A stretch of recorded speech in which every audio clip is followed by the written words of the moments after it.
So mga idol, ayan, pauwi na kami ngayon mga idol. Ayan o. Ilang barko yan? Isa, dalawa, tatlo. Yeah, the problem is like he don't have AC on, right? We talk about for AC, there's nothing come out. Second, it's like boom, boom, boom. But you can see that the second Uber he's not. Iba yung ano nila, no? Iba, no? Oh, malabo na yung kulay. Luma na yun.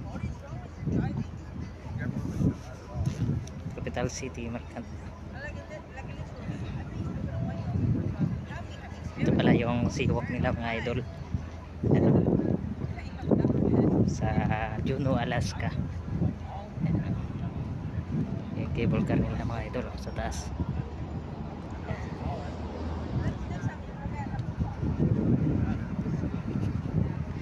Uwi na kami mga idol.